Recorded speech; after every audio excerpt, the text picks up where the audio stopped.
¿Estás cansado de tener todas tus notas, documentos y proyectos en distintos cuadernos, por ahí, distintos lugares? ¿Quieres tener todo en un solo lugar y personalizado tus necesidades? Bueno, Notion es la solución. Más de 20 millones de personas y equipos usan Notion en todo el mundo. Notion es la herramienta de colaboración intuitiva que te permite soñar, planificar, trabajar y construir de la manera que tú desees. Puedes, por ejemplo, planificar un podcast usando Notion y es la manera más simple de dar forma a tus ideas, procesos y herramientas para avanzar. Con Notion tendrás todo lo que necesitas en un solo lugar. Escribir, planificar y mantener todo organizado nunca fue tan fácil. ¿Quieres empezar a usar Notion hoy mismo? Regístrate y comienza a usar Notion de forma gratuita en Notion.com. Descubre cómo Notion puede ayudarte a avanzar hoy mismo. Apóyanos usando el link en la descripción. Pero también recuerda que Notion es gratis para uso personal para siempre. No esperes más. Empieza a usar Notion hoy. Es tu oportunidad.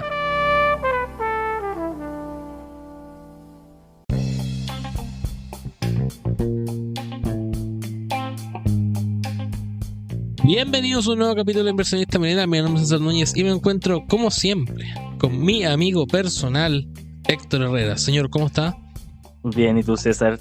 Oye, tanto tiempo que no grabamos en conjunto, ya es un día lunes 6 de junio. Pero ¿Cómo se pasa? No fue por culpa de nosotros. Nosotros ya hemos grabado, teníamos planificado todo, pero hubo factores externos. Los auditores entienden. Sí, los auditores entienden. Aparte estamos en un ¿Entienden? proceso de rebranding.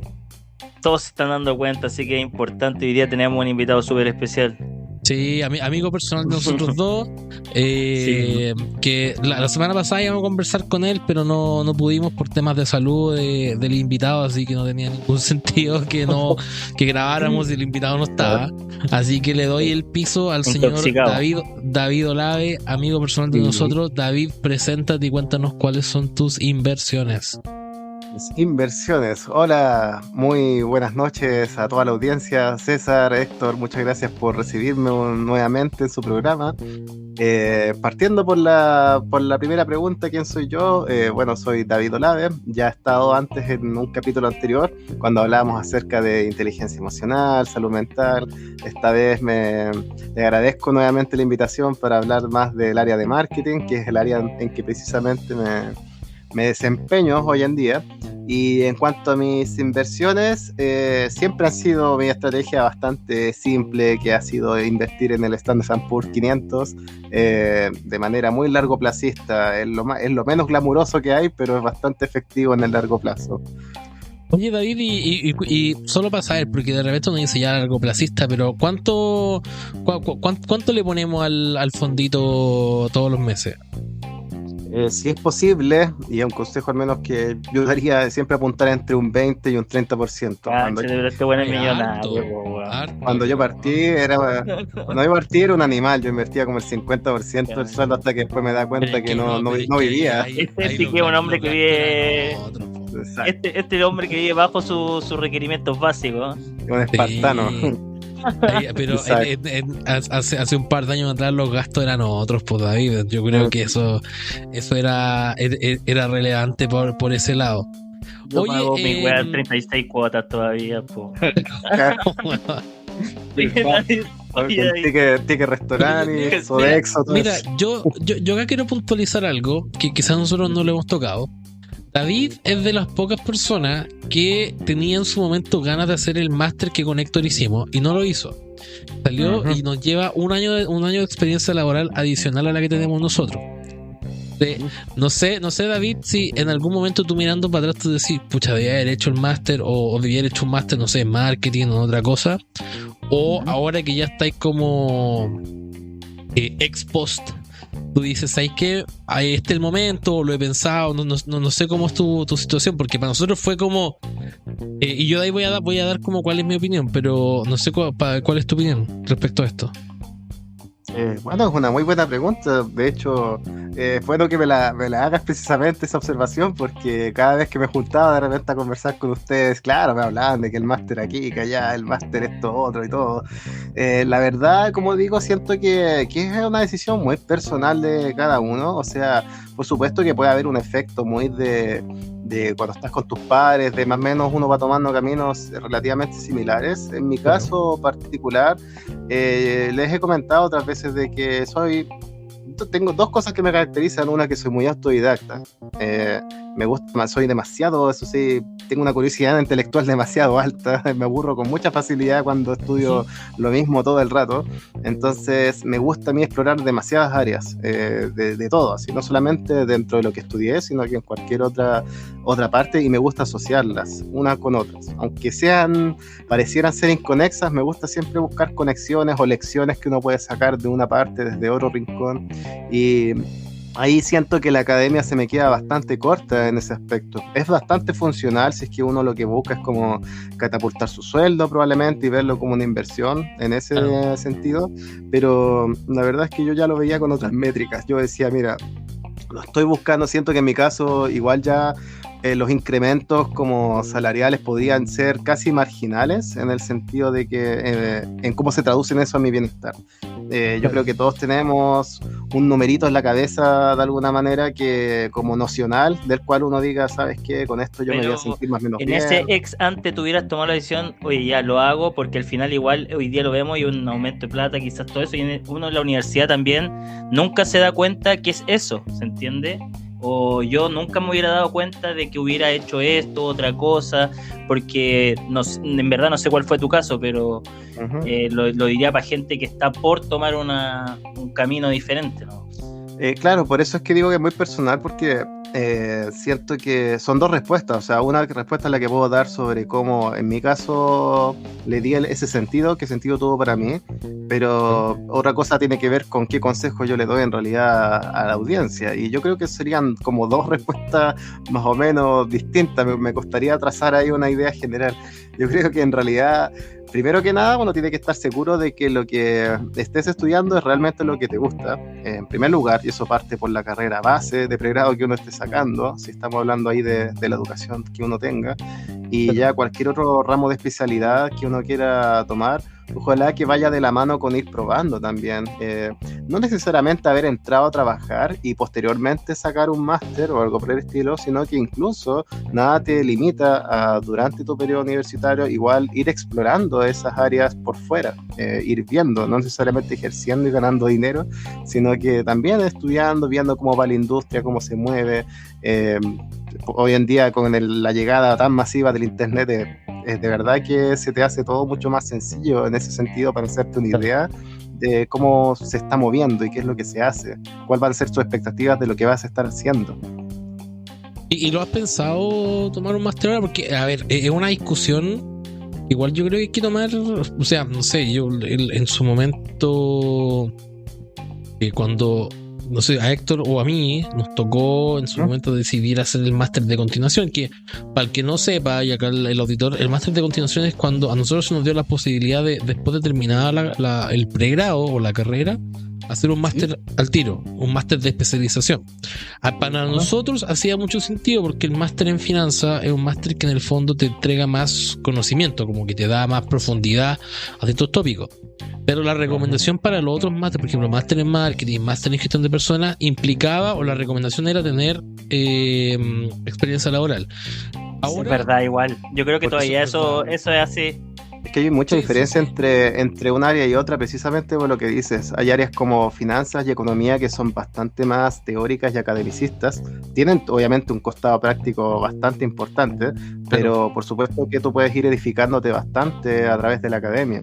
En cambio, hay otras como el marketing, como lo habíamos hablado muy a la ligera, me acuerdo en el podcast anterior. Sobre todo el marketing digital, ya es algo que está avanzando a un ritmo que la academia no ha sido ni siquiera capaz de poder llegar a los talones. Entonces, muchos de esos conocimientos que son muy prácticos y útiles, ya la academia te está quedando más. Tiene sentido lo que dices, sí. Entonces, y es bueno ir autodidacta y estar aprendiendo por... Bueno. Claro, entonces no es una alternativa que estáis como analizando de momento. Claro, porque imagínate, o sea, ya, por ejemplo, cuando nosotros tres estudiamos en nuestras carreras aquí, nosotros nos enseñaban marketing tradicional, ni siquiera había un marketing digital, a lo más había uno que otro electivo quizás que podía ser de marketing digital, pues entonces... Pero nuestro profe de investigación de mercado, ¿te acordáis que había trabajado en Sony como en los 90? Y contaba por historias de Sony. Y eso era toda su experiencia en el fondo, y todo lo hablaba en su idioma. Entonces, claro, pues lo demás es pura academia, es puro estar leyendo papers o cosas que ocurren, pero en este ámbito de marketing digital hay muchas herramientas que tú debes saberlas y que si tú te las enseñaras en el fondo en la carrera sería a través de talleres o libres, electivos, de ese estilo, porque serían módulos como muy, ¿cómo llamarlo? Como islitas unas con otras. Marketing digital en realidad, claro, entonces por supuesto que se puede crear un programa de magíster, de hecho ya hay uno de diplomados aquí por ejemplo, la Facultad de Economía en la que salimos nosotros, que es de marketing digital, pero piensen de que aún así, lo que les iba a ejemplificar es que ya para nosotros cuando estuvimos estudiando allí, te enseñaban marketing tradicional, ya viendo ya marketing digital y tenías que aprender eso por el lado, ahora imagínense, o sea, yo llevo ya tiempo estudiando todo esto y ya esta irrupción, por ejemplo, de la famosa inteligencia artificial ha hecho de que muchas herramientas hayan quedado totalmente obsoletas y hayan otras que estén impulsándose. Entonces requiere una constante puesta al día de las nuevas tendencias, de las nuevas estrategias, de las nuevas herramientas, y es difícil, como digo. Ya la academia hace bastante esfuerzo para poder mantenerse al día y no es para nada fácil. Oye, eso sería una pregunta como, ¿será Chile o será el mundo, weón? El mundo, yo diría que el mundo. Al principio, sí, realmente este último de la inteligencia artificial da para hablar un tópico, pero varios tópicos de hecho completos, pero están moviendo muchas industrias. Yo creo parecido a lo que piensa David. Yo creo que igual hay un factor, y lo hemos conversado con Héctor. Una de las conversaciones a las que hemos conversado es respecto, por ejemplo, qué es lo que hace otras personas que se dedican a hacer podcast. Y uno de los tópicos o de los puntos a los que hemos llegado es que hay gente que deja plata sobre la mesa. Y en el fondo nosotros estamos trabajando cosas normales, pero hay gente que se dedica a ser influencer toda su vida. En el fondo no tiene un trabajo normal y nosotros especulamos de qué es lo que hacen en su 9 a 6, o sea, qué es lo que hacen en su día a día. Entonces nuestra conclusión es que probablemente hay gente que está dejando plata sobre la mesa. Yo creo que para ti tomar un máster ahora es dejar plata sobre la mesa y dejar conocimiento sobre la mesa. Creo que no, lo que decís tú, la academia no está como al día para enseñarte cosas que en el fondo es mejor, es más práctico para ti aprenderlas haciendo que alguien te la enseñe. Y el ejemplo más claro que yo podría dar de esto es cómo la academia ha tratado el tema de las criptomonedas. Yo creo que el tema de las criptomonedas es un tema que es súper disruptivo, vanguardista, y que la academia yo creo que no ha sabido entrar a entender qué es lo que hay detrás. Los bancos centrales entienden relativamente qué es lo que hay detrás, y yo creo que eso también se traspasa, por ejemplo, a la regulación. Yo creo que hay muchas cosas que marketing digital y el tema de las redes sociales todavía en temas de regulación no hay. Con la inteligencia artificial tampoco hay, y con las criptomonedas hoy día recién hubo como un gran movimiento, pero más que eso como que yo no creo. Yo creo que va a haber falta harto para que veamos eso, y hay una lentitud respecto a la gente que está investigando estos temas. Oye, yo también quiero decir que quizás también en estos tiempos de recesión y todo, el costo oportunidad de hacer un magíster es súper alto. Y yo quería remarcar que, por ejemplo, cuando nosotros lo hicimos, yo el costo lo veía porque a mí me gusta estudiar y todavía me gusta el conocimiento. Entonces son como las cosas que brillo por el tema. Pero no me hubiera dado cuenta hoy día lo que significa, pero siento que hoy día cualquier movimiento post 30-31 exige un costo oportunidad en tiempo de horas dormidas menos, de plata que tenéis que invertir, de que de repente el conocimiento puede ser una medalla que necesitáis para entrar a ciertos mercados, pero no siempre, o yo creo que la gran mayoría de la gente en este mundo está buscando un máster más de lo que te van a enseñar y cómo vas a desarrollar tu cabeza, que creo que es una cabeza muy diferente a tus 20, ¿cachai? Es decir, bueno, yo siento que hoy día voy a resolver otros problemas, no los que tenía en mis 20. Normalmente la gente hoy día lo está haciendo por un cosa como de ya aumentarse la pega, quizás más tiempo y todo, pero también el costo de oportunidad con familia, con todo, es grande. Entonces yo creo que también siento que eso también es algo a cotizar, porque quizás de repente en algunas áreas, no sé, incluso en investment banking de repente, no es necesario tener un magíster en MBA, pero sí siempre haber estado tus 10, 15 años trabajando así, ¿cachai? Así como a los burros. Entonces creo que también es importante los costos de oportunidad, sobre todo que cada vez le damos más valor al tiempo. Deberíamos partir al tema. Yo estoy de acuerdo contigo, y aparte hay un factor que decís tú, que es el tema del costo. Nosotros cuando estudiamos el máster de finanzas, el de contabilidad que les comenté, costaba un año más de universidad, que en el fondo en ese momento era... Pero el costo normal era creo que 4 o 5 veces lo que costaba el máster en general. O sea, nosotros fuimos privilegiados a poder tener esa oportunidad. Yo creo que si no hubiese sido así, probablemente ninguno de nosotros lo hubiese estudiado. No sé, Héctor, tu caso, pero yo creo que hay un tema financiero y un tema de también de que todavía uno no está inmerso en tantas responsabilidades a esa edad. O sea, nosotros hicimos nuestros másteres a los 23, 24 años, entonces igual como que tampoco uno dice, oye, tengo tantas responsabilidades. No, lo que en el encuentro fondo... bueno es que uno puede hacer clases. Eso, por ejemplo, es bacán. Bueno, ¿cachai? sí, po. Que Sí, te lo sí, pide pero la si uno quiere universidad. hacer clase. No, pero ¿cachai? Pero en el valor, en el neto, no es tanto. Sobre todo yo siento que ahí uno tiene que tener responsabilidad el día por el conocimiento que adquiere. Es decir, aprender, por ejemplo, igual que finanzas se queda muy atrás en temas de private equity, project finance, LBOs, ¿cachai? Entonces al final depende también de ti. Hoy día sobre todo hay caleta de talleres y todo por internet que tenés que meterte y hacerlo. Entonces yo creo que el costo es alto, las cosas siguen siendo igual que los 90, con las mismas prioridades y todo, pero hoy día sí valoráis tu tiempo y hay muchas formas de hacer plata. Sí, y yo lo que quisiera agregar también es de que el conocimiento como tal cada vez se ha democratizado más, y por eso es que ha llegado un punto en que las mismas universidades han caído un poco en tela de juicio a través de eso, de que si bien es cierto desde antaño que las universidades vienen siendo verdaderas plataformas que generan movilidad social también a través de ese lado, y no solamente en términos socioeconómicos, sino que también en términos intelectuales, indudablemente, pero la llegada del internet, la masificación del conocimiento, esto fue verdaderamente como una especie de ilustración 2.0 en la humanidad. ¿Y a qué me refiero con eso? De que hoy en día, por darles un ejemplo, a mí me gusta mucho también, entre otros tópicos, aparte del marketing y todo, lo que es las habilidades audiovisuales.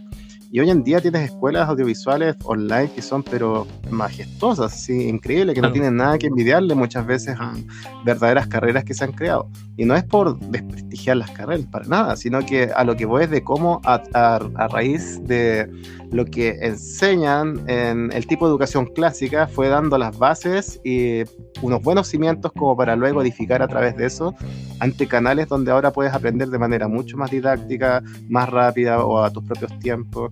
Yo creo que eso sí, lo único que debo agregar, y por eso digo que no es un consejo que le doy a cualquiera, tiene que ver con las ansias que uno tiene también de aprender y también de la autodisciplina que uno tenga para hacerlo, el propósito que uno le dé a sí mismo a aquello, claro.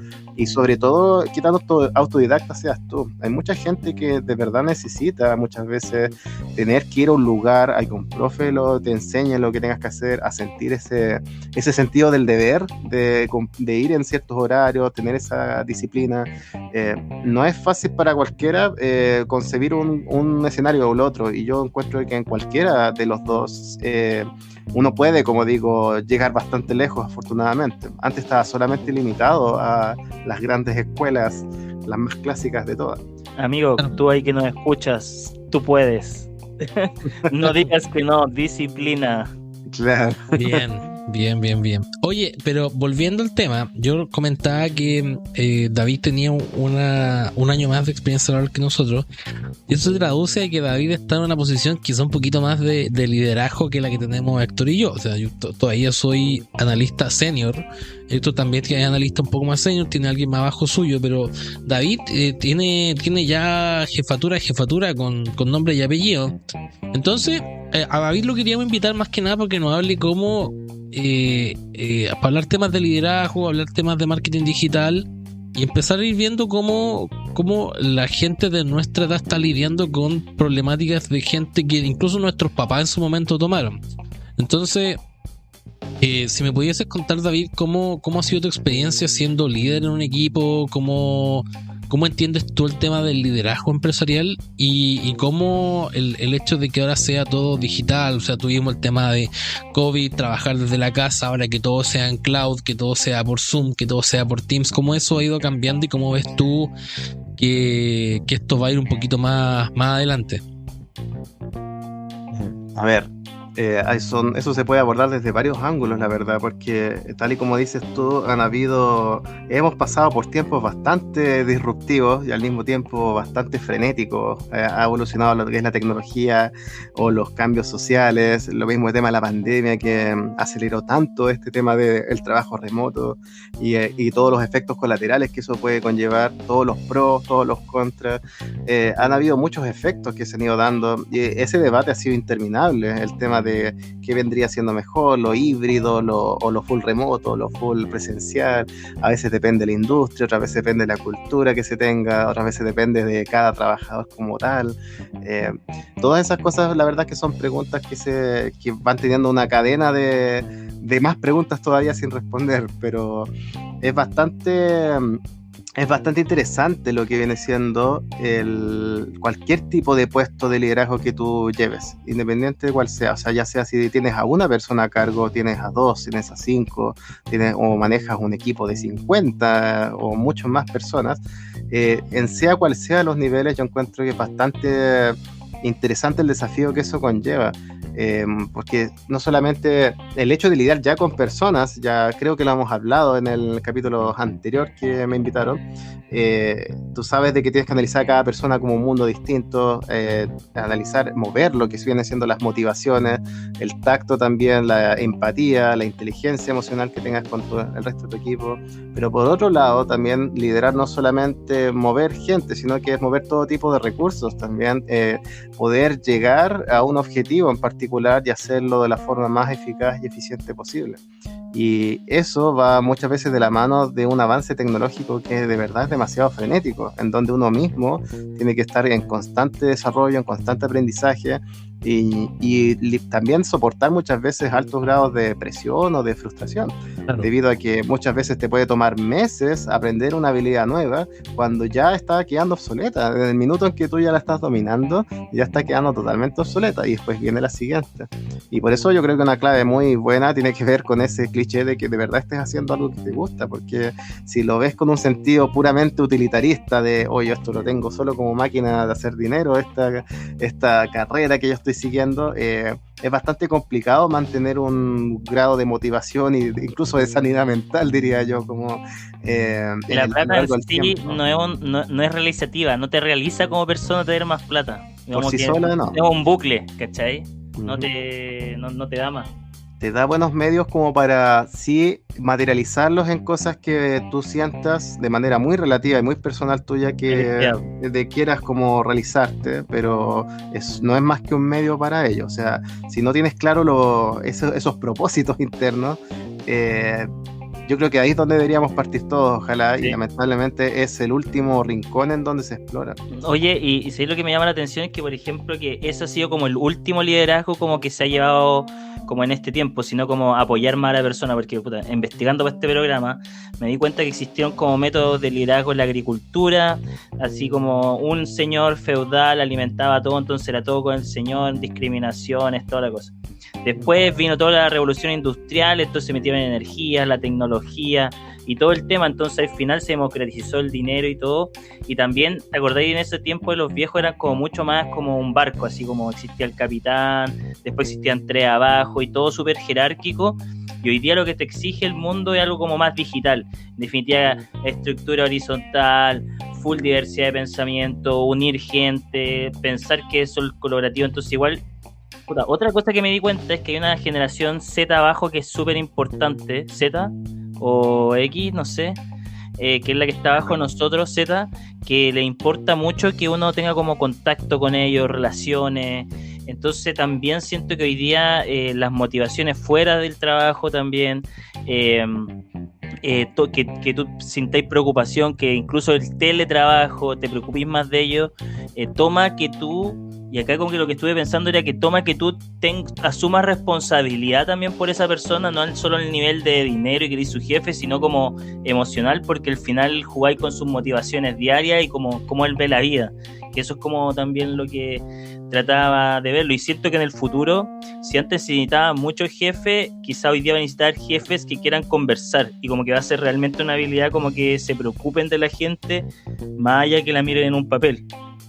No sé, yo estoy de acuerdo contigo. Y a mí que, a ver, a nosotros, Héctor, que nos toca trabajar un poquito más como en el área de consultoría, donde los liderazgos de repente se cambian dependiendo el proyecto en el que uno esté trabajando.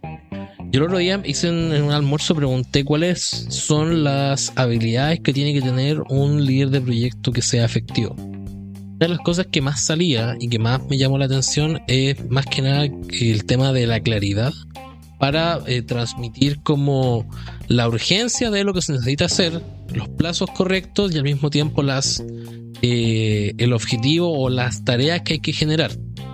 Y al mismo tiempo, a mí me pasa que uno como analista tiene como una ansiedad intrínseca a hacer cosas porque uno como humano no le resulta cómodo equivocarse. Creo que eso es algo súper humano. Entonces un buen líder, y eso es dentro de lo que salió de mi pequeño focus group, es aquel que te permite, que te calma la ansiedad. En el fondo no te transmite el pánico, pero que al mismo tiempo, pero sabiendo que en el fondo probablemente está la cagada, pero no te lo transmite y te dice tranquilo, calmado, que esto lo vamos a hacer y lo sacamos entre los dos. Sí. Familia, ¿cachai? Pero a veces eso es difícil. A veces es difícil el tema de mantener eso. O sea, no. Y en el fondo ahí yo creo que va lo que dice David es súper importante. El hecho de conocer a la gente con la que uno está trabajando.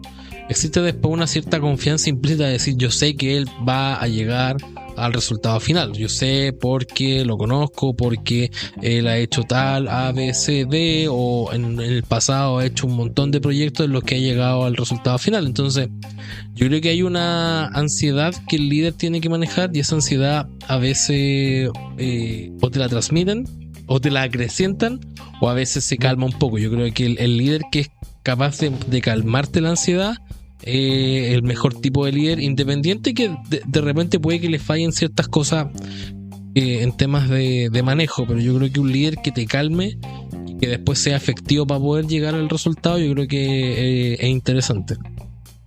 Yo personalmente quisiera agregar que junto con el concepto que mencionas tú precisamente, César, que es lo de aprender a gestionar lo que son las ansiedades de tu entorno, también algo que es muy importante tiene que ver con el concepto de mantener la moral lo más alta posible también. El tema de la moral es bastante importante y puede tener cierta relación bastante estrecha con lo que viene siendo la gestión de las ansiedades. Para mí la moral es bastante profundo porque hay muchas acciones en el fondo de las cuales uno va dando el ejemplo y que de verdad influyen mucho dentro de tu entorno, dentro del clima laboral como un todo. No solamente con aquellas personas que vienen siendo tus propios subalternos, sino que también con gente que está por encima tuyo en la escala jerárquica en una empresa, y también aquellos que sean de otros departamentos. De hecho, donde yo trabajo, yo me siento en una mesa donde hay pura gente de distintos departamentos en el fondo, sobre todo el departamento, tengo un equipo comercial, también hay reclutadores cerca mío, y yo siempre hago mi mejor esfuerzo por, aunque sea un día muy difícil o tenga un montón de cosas que hacer, siempre estar llevándome una buena vibra en el fondo con mi entorno, y a viceversa. Es algo que igual uno se va contagiando. No significa ser negacionista de que algo malo pueda estar sucediendo y de que uno no tenga que estar siempre negándose de ocultar aquellas cosas. No tiene que ver con eso de como un padre, así como si fuera muy paternalista, un padre no debe llorar frente a su hijo, algo del estilo, nada que ver, no va por ese costado, pero sí en el costado de tener muy en claro el efecto que puede tener en tu entorno, estar muy consciente de eso, en la forma en que tú te expresas, el cómo tú vas por la vida, sobre todo en un escenario neutro, y siempre van a ocurrir cosas, vaivenes, lo que tú quieras, pero sobre todo en escenarios neutros, cómo viene siendo tu yo neutral, por decirlo así. Es bastante positivo, andas bien por la vida, cómo te desenvuelves con tu entorno, con cualquier par, independiente de si esa persona forma parte de la cadena, ¿cómo llamarlo?, como de procesos tuyo de manera directa o indirecta. Estamos hablando, como digo, a nivel general. O sea, tú primero que nada estás lidiando con otros seres humanos igual que tú, de carne y hueso, más allá del cargo que tengan, de qué estudiaron, dónde estudiaron o en qué grado tienen esta escala jerárquica que tenemos aquí en la pirámide corporativa. Al menos mi visión en lo personal es que eso pasa a un segundo plano en el fondo, y en el primer plano siempre tiene que ver con esa parte más humana de cómo nos relacionamos, y desde allí parte todo para adelante. Bien. Dame un segundo. Ahora sí. Bien. Oye, tú probablemente, no sé, a nosotros nos ha tocado tener distintos tipos de jefe. ¿Cómo crees tú que ha ido nosotros como población que es un poquito más millennial, tratamos o nos diferenciamos de el liderazgo que existía antes? A mí me da la impresión, por las historias que me contaban y las historias que de repente me cuenta mi papá de cuando él trabajaba, es que el liderazgo antes era un poco más duro, desde el punto de vista de que era todo como más estricto, como que ahora es como mucho más cuidado, podríamos decir que, y de ahí probablemente vienen todos los términos de generación de cristal y todo eso, que mucha gente lo dice de forma peyorativa, pero me da la impresión de que antes el liderazgo incluso era hasta injusto. Había gente que se le echaba ciertas culpas, se le atribuían ciertos errores, cuando en general esos errores no necesariamente eran de ellos. Entonces y a veces se le exigía más. Eso también generaba trabajadores que eran quizá un poco más comprometidos, que son un poco más leales, que es lo que pasa en organizaciones, por ejemplo, que son de un poquito más de high performance, o sea, de que implican más compromiso. Por ejemplo, las Apple, las Google, las tecnológicas grandes, donde uno tiene que trabajar por unas metas que a veces son incluso hasta irreales. Entonces, no sé cómo ves tú, comparándote quizá con los jefes que tuviste o cómo lo haces tú, cuál es el aporte que tendría como nuestra generación en el tema del liderazgo. Yo creo que eso es algo interesante para poder como pensar. Algo que es bastante interesante de analizar en tiempos modernos viene siendo precisamente algo que en recursos humanos se toma muy en cuenta, que es el riesgo el costo gigantesco que tiene lo que es la fuga de talentos dentro de tu empresa. Partir ya no es que simplemente tú puedas prescindir al 100% de una persona y llega, esa persona se va, la cambias por otra y la renuevas como si fuese un recurso más. Lamentablemente eso sí es una realidad que sigue ocurriendo en puestos de más baja, ¿cómo llamarlo? Categoría, en sentido del grado de preparación intelectual o academicista o de toda la experiencia laboral que necesites en ciertos aspectos. Ahí ocurre mucho sigue ocurriendo lo que es la explotación laboral, sigue ocurriendo los malos tratos, los abusos, etcétera. Ocurre bastante. Y lamentablemente esa consigna no sigue funcionando en niveles como más, ¿cómo llamarlo?, elaborados.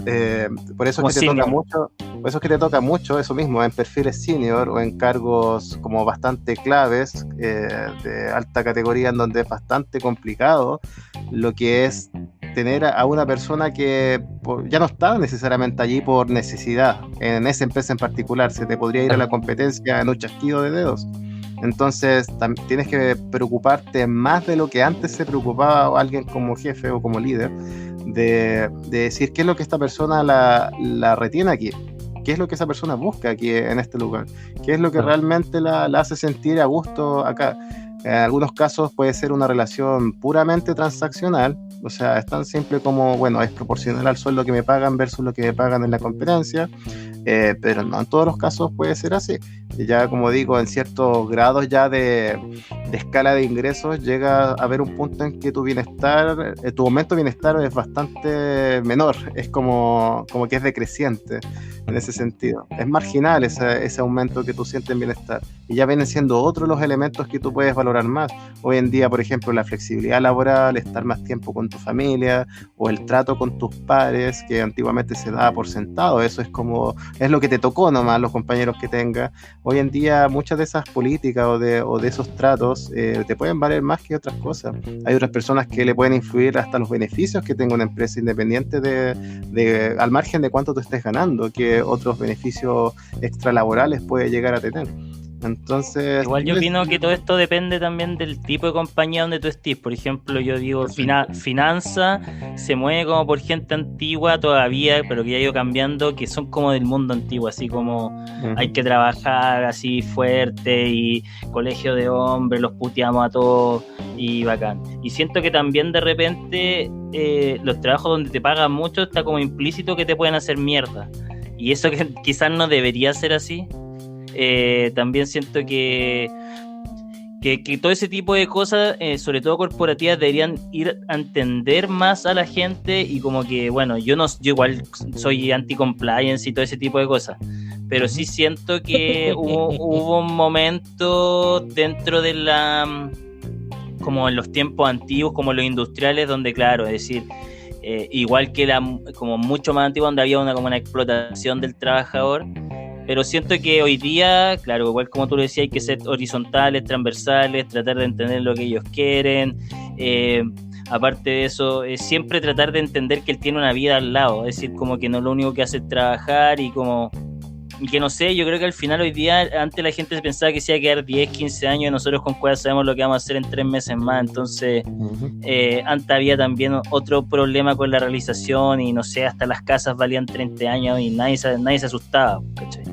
Pero sí siento hoy día que la incertidumbre hay que dentro de las habilidades que nos piden hoy día es como escuchar y realmente mantener gente motivada y como que él no solo venga a trabajar y hacer su pega, porque si no al final como que en este mismo ámbito que tú hablabas de la reemplazabilidad, existe que también la gente se te va y son 6 meses que no lo tenés, tú tenés que tener objetivos anuales, tú ni siquiera sabés si vayas a estar un año más en tu compañía, entonces no se te sirve que te fugue el talento. Yo no lo había encontrado, es un muy buen punto el que decís, David. Oye, David, ¿y no te ha pasado que has tenido roces con gente de otra generación? O sea, a ver, para darle un poquito más de contexto al auditor, son distintas generaciones como desde el punto de vista de la gestión de personas. Nosotros somos parte de lo que es denominado millennials. Está la generación X, la generación Y, los baby boomers, y ahora están los genials, que son la generación Z, que son como los nuevos. ¿No te ha pasado que nosotros de cierta forma pensamos distinto a otro tipo de personas? Por ejemplo, a mí me pasa, después te voy a hacer otra pregunta más, pero me pasaba que en algunas instituciones de repente uno tenía, y a ver, uno siempre cuando es más analista dice, oye, pero tengo esta idea y es tan fácil de ejecutar, ¿por qué no lo hacemos? Y de repente cuando alguien te valida esa idea, por ejemplo, no sé, a mí me pasaba cuando trabajaba en uno de mis trabajos antiguos, yo decía, oye, ¿por qué tenemos, por ejemplo, no ofrecemos Z a los clientes? Y mi jefe me decía, sí, pues sí, en el fondo es súper fácil hacerlo, está listo llegar a hacerlo, pero como que de arriba o desde la alta administración, que en el fondo en el ex banco en el que yo trabajaba, es conocido porque la alta administración en el fondo lleva bastante tiempo en el banco. Entonces de repente como que se daba a entender, o sea, yo infería que en el fondo no había como una cierto toque con la realidad actual.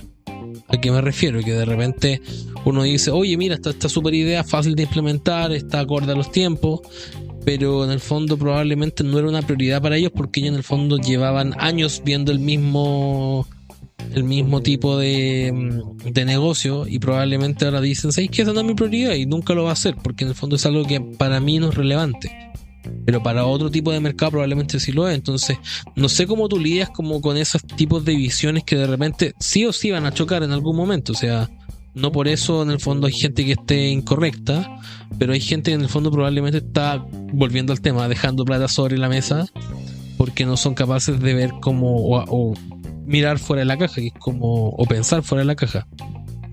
Sí, es una muy buena pregunta. De hecho, es algo que es constante, o sea, es algo que a mí, por ejemplo, mencionando nuevamente lo que me decías tú de que yo salí antes, un año antes que ustedes, me acuerdo que eso para mí igual fue un gran desafío que tuve, debido a que yo era bastante pequeño cuando salí como precoz así de la universidad y entonces yo era un pendejo en el fondo que estaba lidiando con gente muy mayor. Ahora cada vez esa diferencia etaria se ha acentuado menos, pero donde más se notó fue al principio, donde yo tenía muy poca experiencia y me tocaba lidiar con gente que, aunque si no me gustaba algo, ya sabía de que tenía un diferencial de años de experiencia notorio. Por lo tanto había que aprender bastante al principio a respetar, a cerrar a veces la boca y escuchar muchas veces lo que uno iba viendo, para luego idear cosas mejores, tener ideas mejores.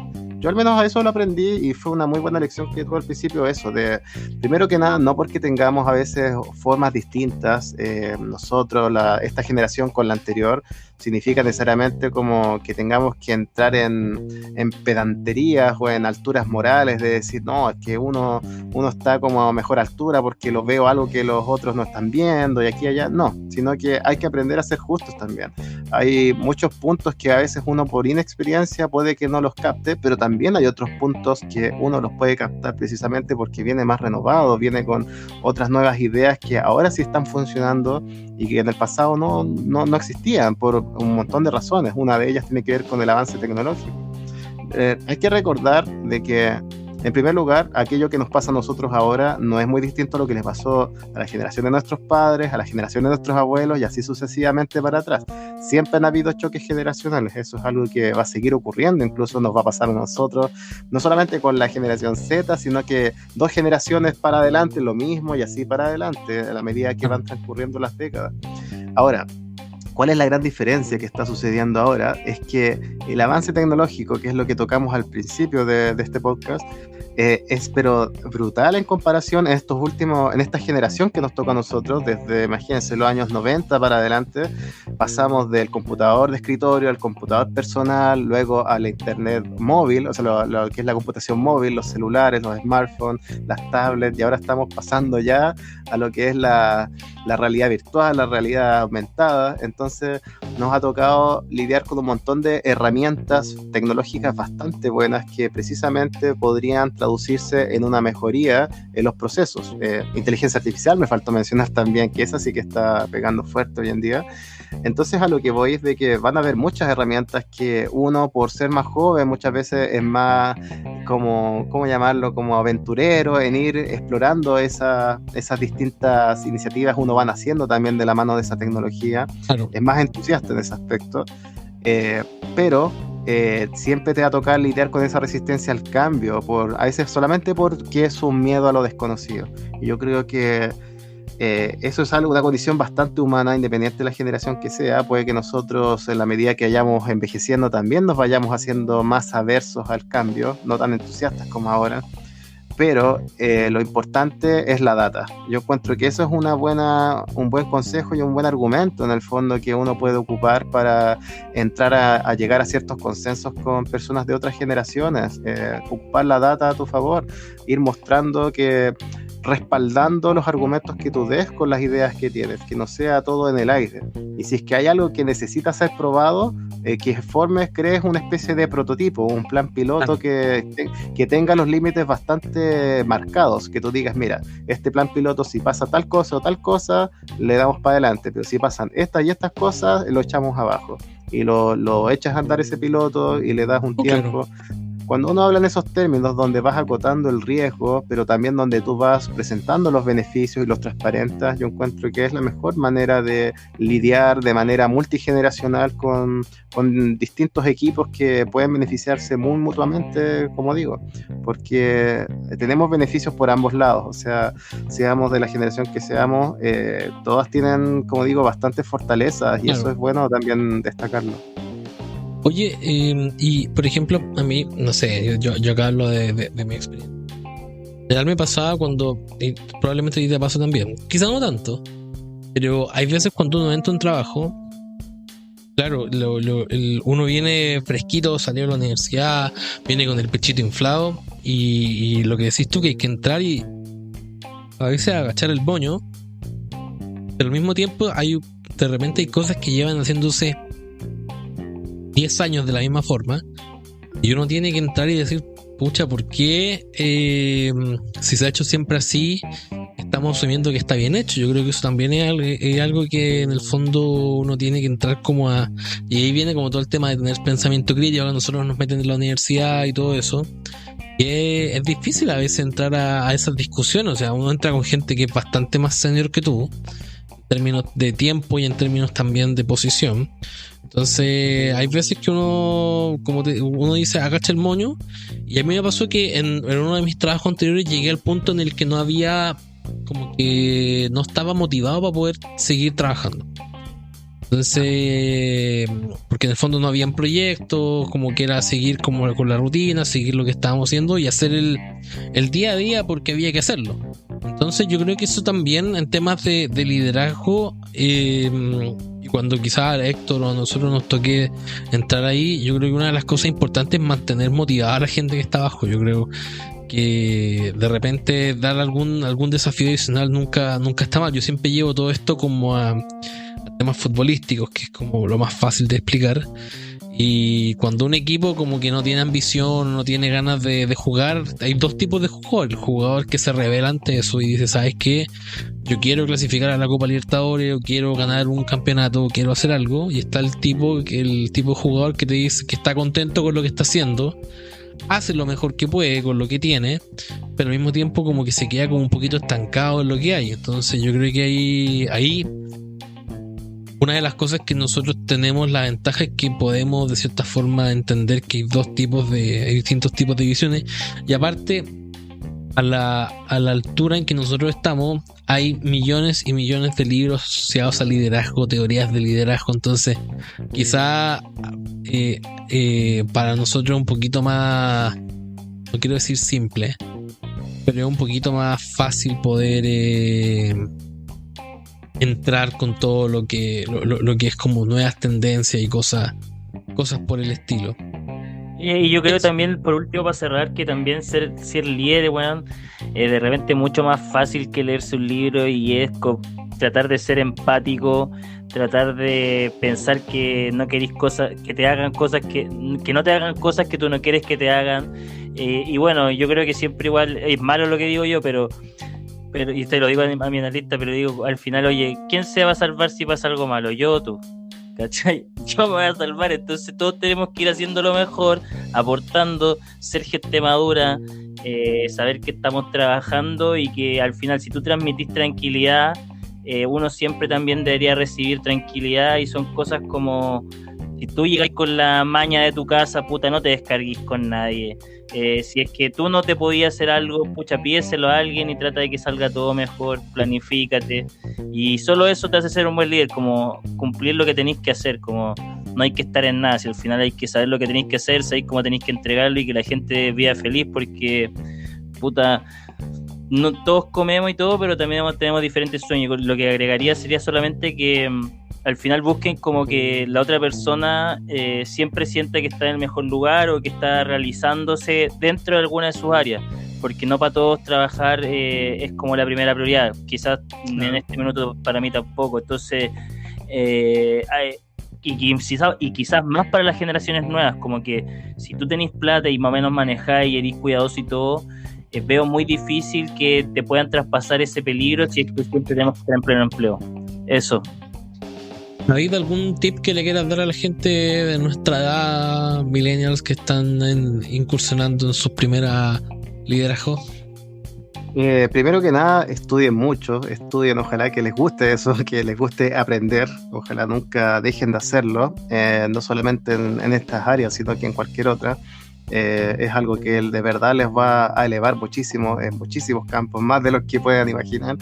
Y segundo, de que eso, tal y como lo decía Héctor, de que aprendan dos cosas. Uno, la naturaleza de los cargos que están a su disposición, y la naturaleza de las personas que precisamente tengan ustedes a su cargo, porque tú puedes tomar gente que es muy ambiciosa, que se quiere comer el mundo entero y que es capaz de dar ese 101% por llegar a aquello, o más incluso, pero también hay que comprender que hay personas que son mucho más conservadoras en ese aspecto y no necesariamente significa que eso sea algo negativo, no debería uno eliminarse ese perjuicio. O que sean tontos, sino quizás no estás en el trabajo correcto, como que yo siempre he pensado, por ejemplo, hay gente que no debería estar en ciertos trabajos, pero eso no significa que tú no seas bueno para un trabajo. Hay cargos que son sumamente rutinarios, de los cuales, por ejemplo, yo en lo personal me aburriría, como pasa en el fondo, pero de verdad hay personas que están para eso, ¿sí?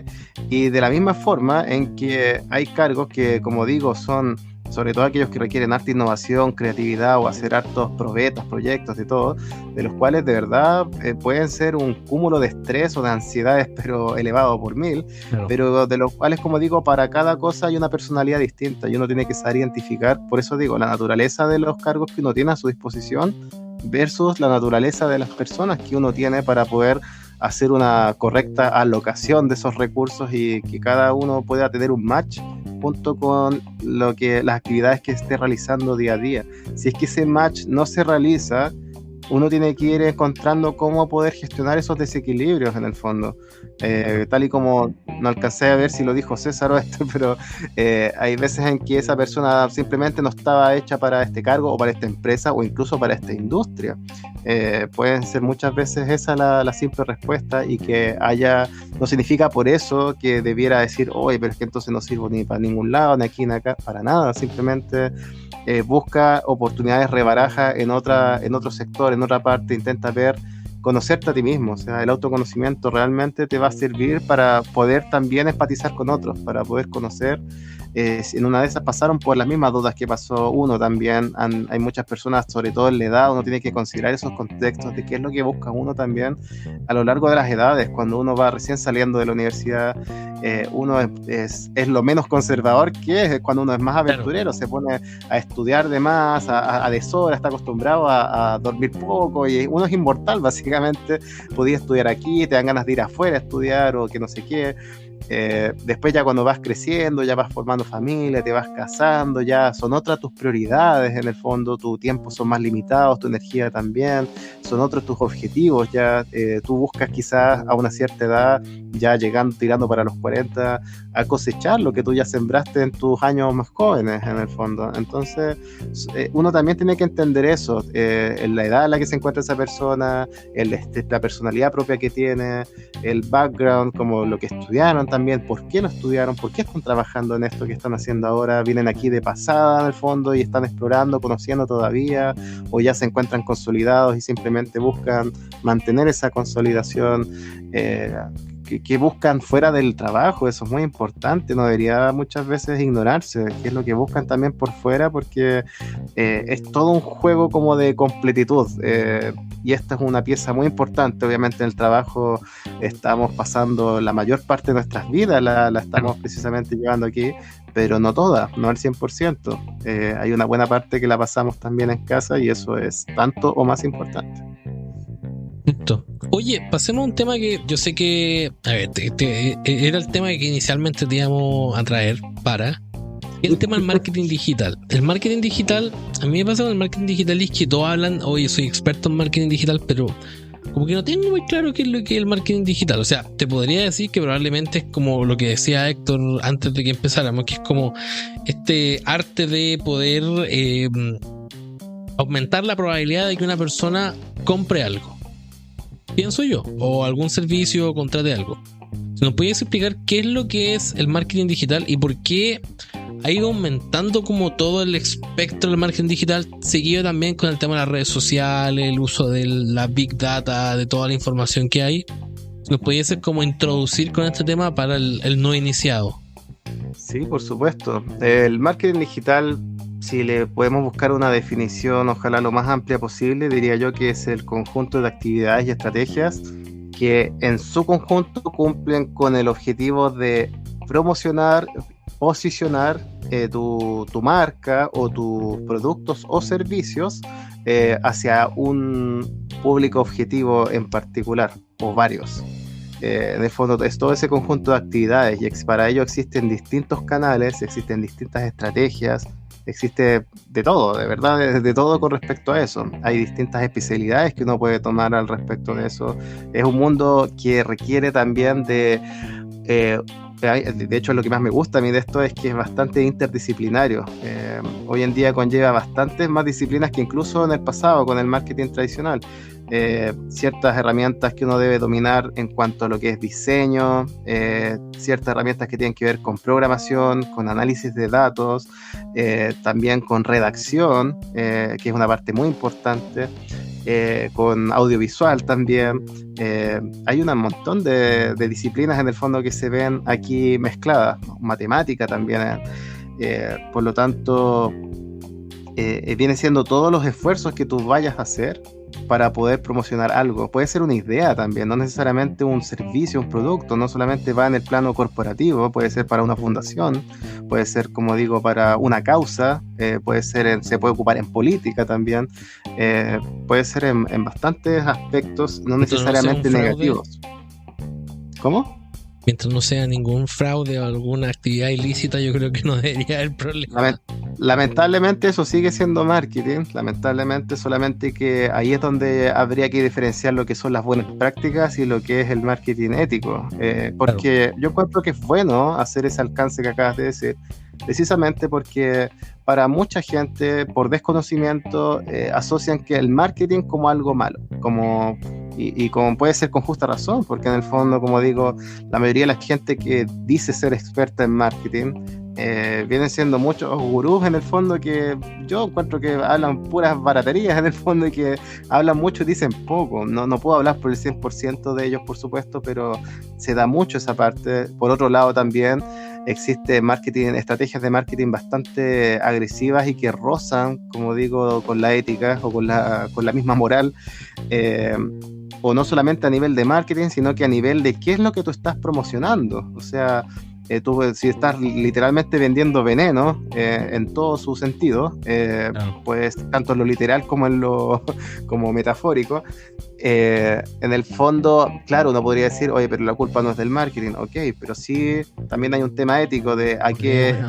Depende mucho de qué industria yo esté ocupando esos superpoderes en el fondo, pero también hay que tener en cuenta de que el marketing no es simplemente así como trucos arcanos de magia para que donde yo aprieto tales botones y hace que la gente quede como si fueran zombies hipnotizados en el fondo y digan, no, yo quiero ese producto, lo necesito, y se dan cuenta de que era una estafa. No funciona así, la verdad.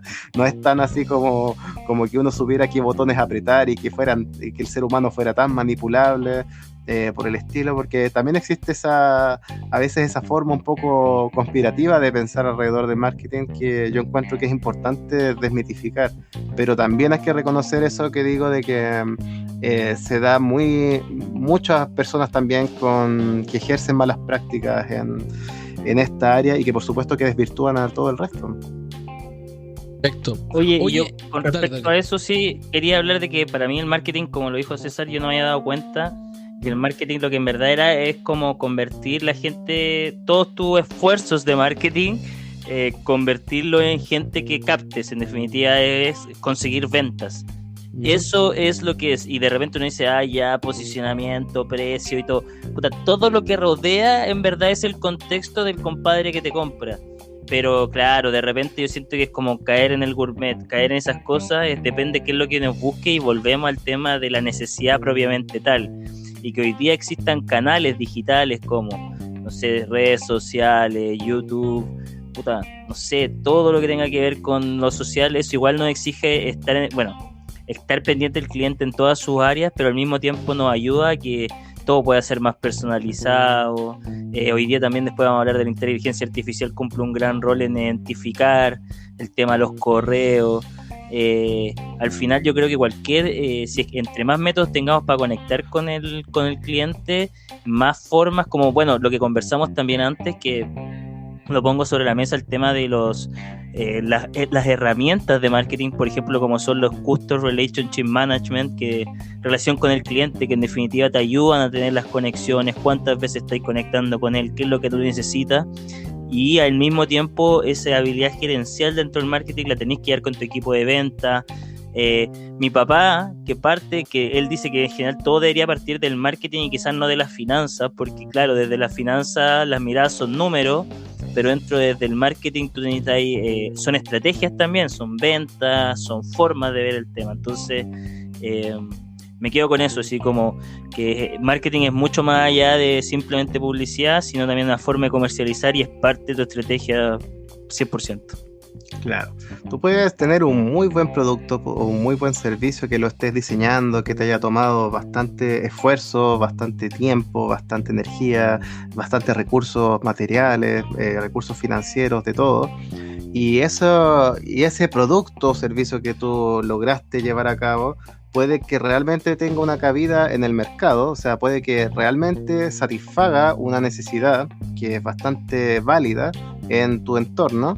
Pero si tú no logras conectar con los esfuerzos que tú debes hacer para posicionar ese producto dentro de ese mercado, es muy difícil poder precisamente lograr satisfacer esa necesidad y por parte tuya también de poder vender ese producto.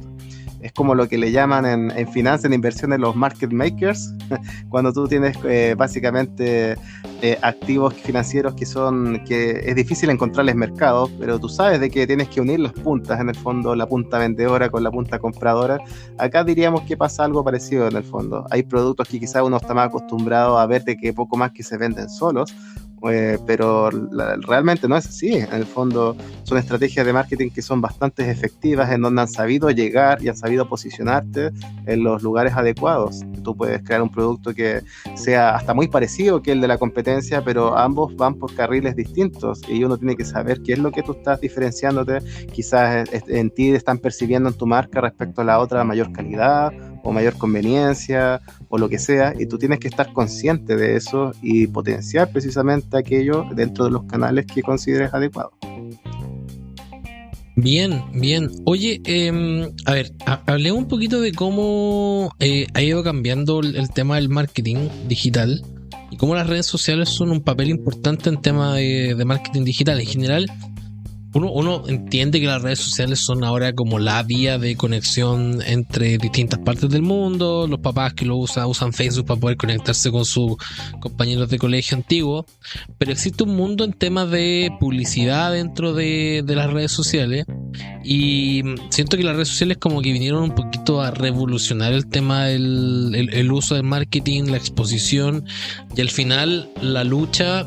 el otro día lo estaba escuchando y lo encontré bastante interesante el concepto. La lucha del marketing al final es porque hacia dónde va nuestro foco de atención ahora. No solamente como decir uno va caminando por la calle y uno ve, no sé, una publicidad de Notco y dice, mira la publicidad de Notco. No, ahora te aparecen cuando uno está viendo YouTube, leyendo el diario, en Instagram, cuando uno está dándose vueltas, en los mismos juegos, de repente uno está viendo una serie y hay como product placement dentro de esta. Entonces siento que ahora el marketing como que pasó a ser como una estrategia súper integral, súper grande, y las redes sociales son como la principal vía de escape. ¿Crees tú que ¿cómo ves tú el potencial que le queda? Siento que como que hay harto ya explotado en temas de marketing en redes sociales, pero hay como un potencial que crees tú que se podría o queda todavía por explotar.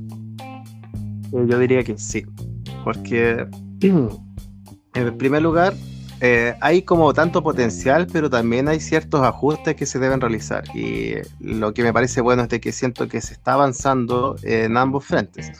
En lo que viene siendo los ajustes, me refiero de que han habido bastantes, volviendo a retomar el tema de las malas prácticas en el pasado, han habido ciertas redes sociales que precisamente incurren en malas prácticas de recolección de datos, abusivas en el fondo, muchos datos que ni siquiera cuentan con tu consentimiento o con tu conciencia de que están siendo recabados en el fondo, con tal de poder crear un perfil virtual de quién eres tú en el fondo y cuáles vienen siendo tus gustos, y por lo tanto potenciar un algoritmo predictivo que sepa más o menos qué es lo que tú vas a necesitar, qué producto o servicio eres más proclive a necesitar comprar. claramente eso, como digo, suena bastante bien cuando uno excluye el tema del consentimiento. O sea, me refiero de que si es que fueran datos entregados consentidos y uno estuviera como totalmente claro sobre aquello, está bien, pero uno también tiene derecho a decidir hasta qué nivel yo decido o qué tipo de datos decido yo como transar en ese aspecto. Pero resulta que así es como viven las redes sociales, lamentablemente. Esa es la parte lamentable que tienen, de que al ser gratuitas, en el fondo su fuente de financiamiento viene siendo precisamente la publicidad. Y entonces, tal y como dice esa famosa frase de que si tú no pagas por el producto, tú eres el producto, precisamente Pero ocurre en las eso. redes sociales así, po. Pero ¿hasta qué nivel, en el fondo? ¿Dónde está dónde está trazada la línea, como digo, de lo correcto? No, eso es algo que al menos se ha ido entrando en cuestionamiento, sobre todo cuando ocurrió este escándalo de Cambridge Analytica en Facebook, y que puso en tela de juicio precisamente qué tan lejos era correcto llegar con respecto a este tema. Me gustó ver de que Apple, en el fondo, con el paso de los años, le ha dado cada vez más énfasis a eso, y así para atrás ha hecho que el resto de la industria también haya tenido que ir migrando por ese lado. Lo mismo el tema de las cookies. Las cookies que se recolectaban en los sitios web antes también podían llegar en algunos casos a ser bastante abusivos con respecto a recolectar una cantidad ingente de datos que uno tenía y cruzarlos con otras bases de datos de otras páginas en las que uno también entró y formar un perfil virtual, como digo, o las aplicaciones de celular también, que estaban, a veces tú tenías aplicaciones que no tenían nada que ver unas con otras, pero que estaban interconectadas y tenían un perfil de ti mismo. Entonces, nuevamente ahí digo, esas son prácticas que afortunadamente ya se han ido corrigiendo con el paso del tiempo, más lento de lo que a cualquiera nos gustaría, pero van por esa dirección. Y en la otra pregunta que me decías, que tiene que ver con cuánto más podría seguir creciendo esto, la verdad es que, sobre todo con esta irrupción nueva de el famoso ChatGPT, el tema de la inteligencia artificial es como un todo, la inteligencia artificial generativa, que viene siendo todo esto del ChatGPT, que ahora lo integraron a Bing, que es el buscador de Microsoft, o lo que está haciendo Google con Bard también. En el fondo lo que están haciendo es que ahora los buscadores van a ser mucho más consultivos de lo que eran antes. Y eso también es bastante interesante porque, como digo, vas a tener una inteligencia artificial bastante potente, muy potente, que se alimenta de más o menos de todo lo que es el tráfico web, que es de información de uso público, y en base a eso va a ser bastante más quirúrgico como en saber darte las respuestas a lo que tú estés buscando. Y eso puede ser, como digo, hay como un interrogante, y si eso desde el punto de vista como de la publicidad vaya a ser mejor o peor. En el fondo, lo más probable es que termine traduciéndose en que precisamente tú vayas a encontrar a aquellos que estés buscando. Es difícil como corromper algo como eso y estar ofreciendo algo que genere esa disonancia. Es como, oye, estoy buscando, no sé, comprarme el mejor micrófono de estudio posible, y que en realidad ese chat GPT, ponte tú, en realidad me lance el resultado de la marca que pagó más por publicidad en lugar de ser la que realmente era el mejor. No sé si se va entendiendo. Entonces, mientras más sofisticados sean estos algoritmos de poder elegir a ver qué es lo que está buscando esta persona, aquí, allá, qué características, esto otro, va a haber es como que en un mundo ideal ni siquiera va a ser necesario estar haciendo publicidad al respecto. O sea, cada nicho va a tener su propio espacio del cual uno va a poder interactuar y encontrarlo. Pero eso mismo pasa también, por ejemplo, con Google, que a Google Maps se le critica que en el fondo tiene como, o sea, juega el papel de Dios, que de repente te manda por unas rutas donde hay mucho más taco, pero en otras rutas está un poco más despejado. Entonces como que en el fondo no es 100% confiable, pero en el fondo tiene su confiabilidad porque te dice exactamente cómo llegar de un lado para otro, y es como súper importante.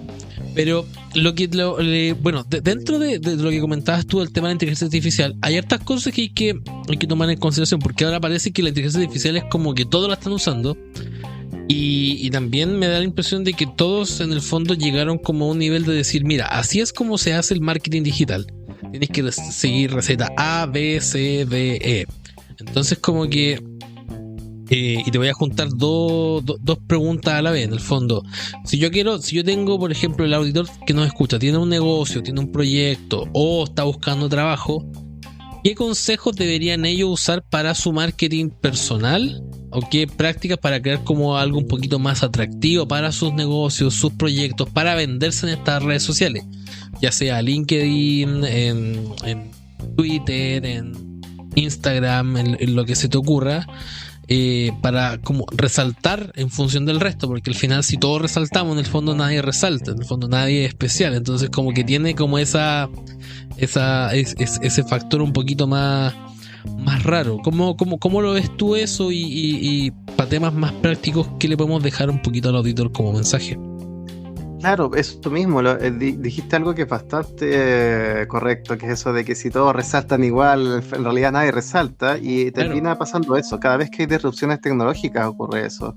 En el pasado no existía Google, no existía Internet, y luego cuando existió Internet, muchos decían, oye, va a haber una gran diferencia entre aquellas empresas que implementen Internet y plataformas de e-commerce versus aquellas que no, y efectivamente los primeros en llegar fueron los que más rápido recaudaron por ese lado, pero llegó un punto en que cada vez más más empresas se fueron metiendo encima, hasta un punto en que las rentabilidades ya se fueron, ya no, bajaron del espacio exterior a la tierra.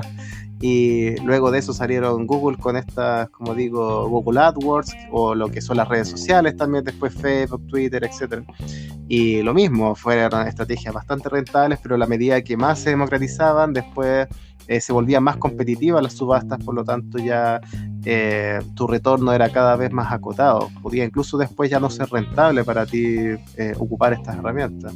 Con inteligencia artificial es muy probable que pase lo mismo. En el fondo, cuanto antes tú entres en este mundillo, mejor. Pero siempre considerar de que aunque tú tengas una herramienta que te dice que te va a hacer todo, que te va a hacer el copywriting, que es la redacción de tu publicidad, que te va a buscar, que te va a hacer las automatizaciones de correos, que te va a diseñar los banners, todo el sitio web, que te haga todo eso, que uno dice, oye, entonces ahora los publicistas ahora sí que van a quedar obsoletos. Siempre tienes que considerar, ok, pero si esta herramienta me está haciendo esto a mí, que tengo, no sé, una fábrica de zapatos, y tengo otro compadre que también de la competencia que tiene una fábrica de zapatos, le está pidiendo a la misma herramienta que le haga lo mismo, en el fondo, ¿dónde está la diferencia?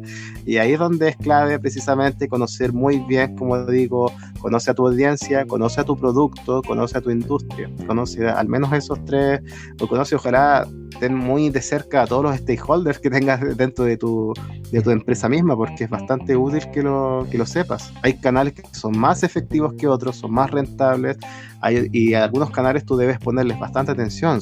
En el caso de las redes sociales en particular, lo bueno es que tú tienes una interacción directa con tus consumidores o con tus potenciales consumidores, lo cual es un arma de doble filo. Si tú tienes un muy mal producto, tú estás ofreciendo un hype tremendo de un producto a nivel publicitario, y resulta que ese producto es un verdadero fraude, la gente lo va a percibir, y aquellos clientes que se sintieron estafados lo van a publicar en tus redes, te van a evaluar mal. Si es una aplicación móvil, te van a colocar, claro, mala evaluación en la App Store, no sé, ese tipo de cosas existen. Los malos reviews, en los restaurantes pasa mucho, en los de consultas dentales, no sé, en todo tipo de cosas, la verdad, ocurre eso. Por lo tanto, son verdaderas armas de doble filo que hay que saber gestionarlas bien. Por eso es bastante necesario, como digo, mantener esa armonía dentro de lo que estás ofreciendo y a qué público se lo estás ofreciendo. Puede que tú estés vendiendo espejos, pero de muy mala calidad en el fondo. Si tú lo estás vendiendo en un mercado precisamente bastante quisquilloso, donde estén buscando alta gama, por supuesto que se van a sentir defraudados con lo que estás vendiendo. Pero si tú lo vendes en un mercado donde el público objetivo sean personas que lo buscan de manera muy funcional y ojalá pagando el mínimo, ahí está mucho mejor posicionado y no va a generar esa disonancia de sentirse completamente estafado. No sé si se va entendiendo. Para cada nicho o para cada producto, para cada cosa, hay una necesidad distinta. En el marketing, eso es algo que me acuerdo que es bastante importante, que nos enseñaba ahí el profesor Torres, me acuerdo, en la universidad, y que nos decía en el fondo qué es lo que vende esta empresa. Por ejemplo, no sé, Starbucks, qué es lo que vende, y no vende café en el fondo, qué es lo que vende Apple, no vende iPhones, en el fondo lo que venden todos es un concepto, y ese concepto en el fondo, cómo se percibe, cuál es la audiencia que está dispuesta a pagar por ese concepto versus otra que puede que esté buscando un producto que uno crea que es lo mismo, que es similar, pero en realidad ofrece otro tipo de conceptualidad. Y eso es lo que hay que tener claro. ¿Tú crees que las personas en redes sociales, especialmente buscando trabajo, tienen que vender también un concepto? En el fondo todo lo que viene siendo venta, y aquí pasamos ya más al términos de venta quizás que propio de marketing, pero tiene mucho que ver con lo que es marca personal en ese caso. Cuando tú estás vendiéndote en el fondo como a una empresa, por decirlo así, buscando trabajo, en pocas palabras no solamente tiene que ver con yo necesito trabajo, sino que qué es lo que tú pretendes entregarle a esta empresa en particular, qué es lo que esa empresa gana contigo. Si se dan cuenta, cuando ustedes ven publicidad, y ustedes ven, no sé, una publicidad, qué sé yo, de un celular, un iPhone, por ejemplo, en ninguna parte sale, por ejemplo, Steve Jobs o Tim Cook, en este caso, diciendo, por favor, cómprenme este producto porque necesito ganar plata y generar utilidades para mi empresa, ¿se entiende? En cambio, ellos te muestran, te realzan las bondades que eso te puede generar a ti, y si es que realmente esas bondades te hicieron sentido, tú lo compras, y si es que no te hicieron sentido, tú no lo compras, en el fondo. Entonces hay que dejar muy claro cuáles son esas bondades que tú estás ofreciendo y que sean verdaderas, y por eso es útil el ejemplo que das, porque si yo estoy diciendo que sé, no sé, pues sé hablar como 5 idiomas y sé ocupar 8.000 lenguajes de programación y todo eso, y resulta que soy un fraude, me dejaron trabajar y a los poco tiempo vieron de que yo no era lo que me estaba vendiendo, ocurre el mismo efecto de lo que acabo de hablar hace un rato, que precisamente genera esa disonancia en que te sobrevendiste, que también es un problema. Infravenderse también es un problema, o sea, ambos extremos son complicados. Por eso viene lo que es el posicionamiento. El posicionamiento tiene precisamente que ver con encontrar ese equilibrio, dónde me encuentro yo dentro de este mapa, ya sea si es unidimensional, bidimensional o multidimensional, en dónde me sitúo yo, dónde se sitúa mi producto, mi servicio, en cuanto a calidad, en cuanto a cómo se percibe, en cuanto a un montón de cosas. Perfecto. Oye, última pregunta por mi lado. No sé si Héctor tendrá la pregunta, pero mi pregunta es: a ver, la inteligencia artificial está siendo como el boom este año. Yo creo que el 2023 va a ser recordado como el año donde partió la inteligencia artificial. Y mi pregunta va principalmente enfocada a... Yo tengo claro de que, por lo menos en temas, en el área de finanzas y en el área de consultoría, ChatGPT y toda esta Bard y toda esta gente puede hacer un montón de cosas. Depende de la complejidad del prompt que se llama, que son las órdenes que uno le da a ChatGPT. Pero mi pregunta es, y mi conclusión es que el factor humano va a seguir siendo relevante, porque hay información que una máquina no es capaz de procesar. Hay emociones que una máquina no es capaz de leer, contextos que una máquina no es capaz de leer, y no sé si, o sea, me imagino que para marketing funciona igual, pero te debe pegar de forma distinta el hecho de todo este tema de la inteligencia artificial. Entonces, más que nada saber cómo la inteligencia artificial, o sea, creo que me lo respondiste como tangencialmente antes, pero cómo le va a pegar al marketing en general y al marketing digital específicamente. Claro. De hecho, en primer lugar, yo igual debo reconocer de que es bastante difícil poder predecir ese tipo de cosas con lo rápido y frenético que ha ido creciendo todo esto.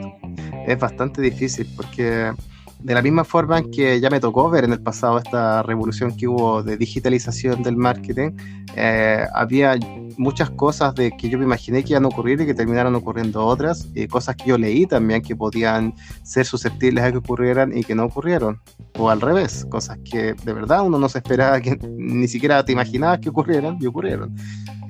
Eso en primer lugar, pero dentro de lo que al menos yo puedo ir teorizando o de más o menos hacia dónde uno ve que se dirige todo esto, yo diría que una de las cosas principales que va a ir ocurriendo es que va a haber mucha automatización.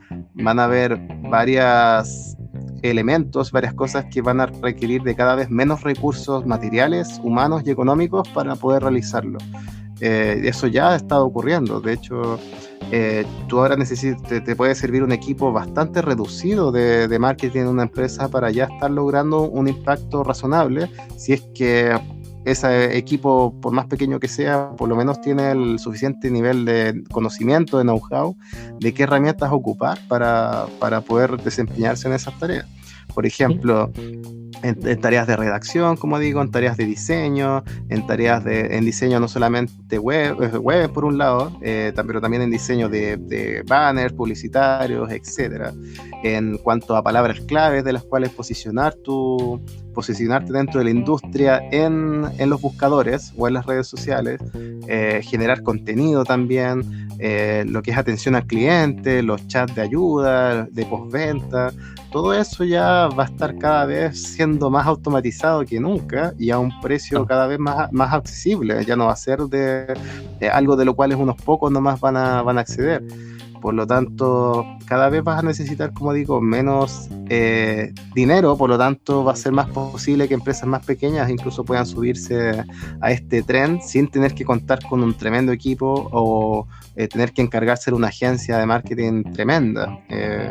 Eso me parece que es bastante disruptivo en ese sentido. Muchos equipos en el fondo van a ver muchos, lamentablemente, recortes de personal, redundancias que se puedan generar entre medio, pero a la larga, eso es en el corto plazo, pero yo encuentro que a la larga va a haber un reacomodo.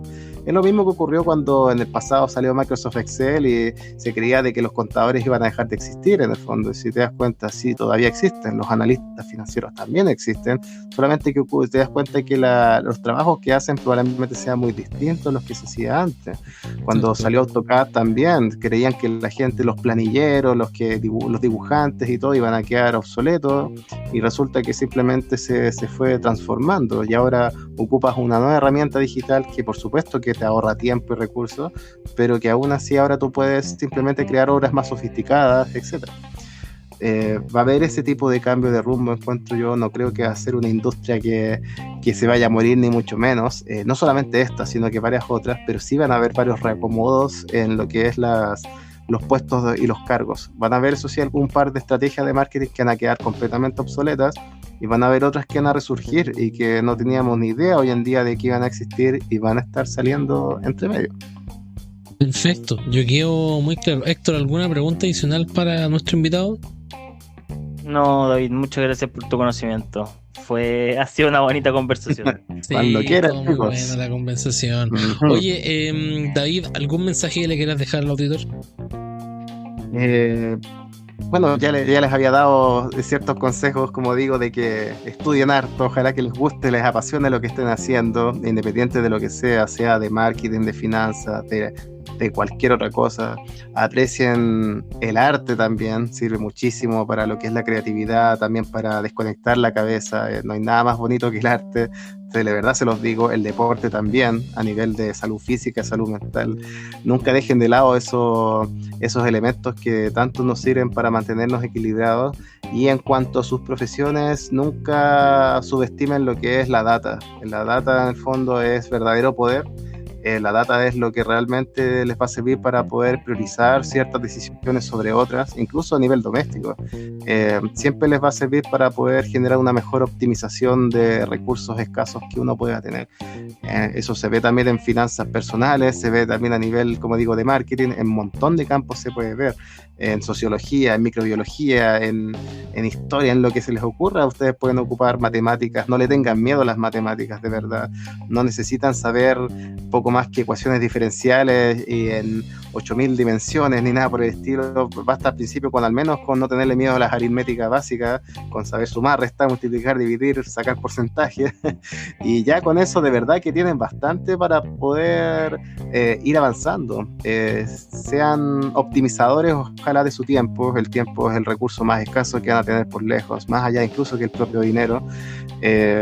Ocupen harto lo que es la ley de Pareto, de que con el 20% del esfuerzo van a lograr el 80% de las cosas. Por lo tanto va a haber un 80% de esfuerzo que se va a ir por la borda, pero es parte del juego, así que sean priorizadores en cómo maximizar en el fondo. Si mi tiempo es limitado, ¿dónde lo ocupo mejor? Si mi dinero es limitado, ¿dónde lo ocupo mejor? Si mi energía es limitado, ¿dónde lo ocupo mejor? Yo creo que ya di bastantes consejos, mejor me guardo otros para futuros capítulos. Eso. Yo diría que nunca sean el jefe que no quieren que ustedes tengan. Quieran a su empleado, no sé si quieranlos, pero conecten, motiven. Todos los días son días nuevos, sobre todo no sabemos de lo que va a venir en el futuro, así que hagan el bien nomás y si se levantan negativos, traten de no traspasar esa energía. Yo creo que lo que menos quiere otra persona, independiente de quien sea, es nuevas preocupaciones y preocuparse de alguien que te está molestando. Entonces, en la medida que ustedes sean buenos consigo mismos y sean como un buen padre, sino en términos de acompañar, de entender los procesos, muy difícil que se lleven mal con su empleado y no logren, como dicen hoy día, que al final lo que más importa es la motivación para tener equipos como de desempeño alto, más productivo, porque al final si cada uno dispara para cualquier lado no se llega a ningún lado. Eso. Bien, yo debo confesar que de la respuesta del capítulo anterior con David tomé a pecho el tema de la higiene del sueño. He empezado a cuidar mucho más cuánto uno duerme y debo decir que mi vida ha cambiado. Es como que siento que ahora ando con mucha más energía, ando mucho mejor, así que yo creo que ese sería mi mensaje: cuidar el sueño. A veces se puede, a veces no se puede, pero hay momento y cuando se pueda descansar hay que descansar, si no después todo pasa a la cuenta y después no hay vuelta atrás. Eso, agradecemos nuevamente a David por darse el tiempo de haber venido. Esperamos poder tenerlo después para hablar otras cosas. Incluso podría venirse algún capítulo a Happy Hour y comentamos las noticias, no sé. Ahí lo vamos a ir viendo todo claro, a su tiempo, pero los dejamos invitados a que nos sigan en nuestras redes sociales. Como se han dado cuenta, tuvimos un rebranding de los distintos capítulos, así que eso va a seguir pasando. Estamos publicando noticias, estamos haciendo cosas con Héctor, le estamos poniendo horas a esto, así que suscríbanse para poder invertir en su futuro. Chao, que tengan muy buena semana. Chao, que estén muy bien. Nos vemos.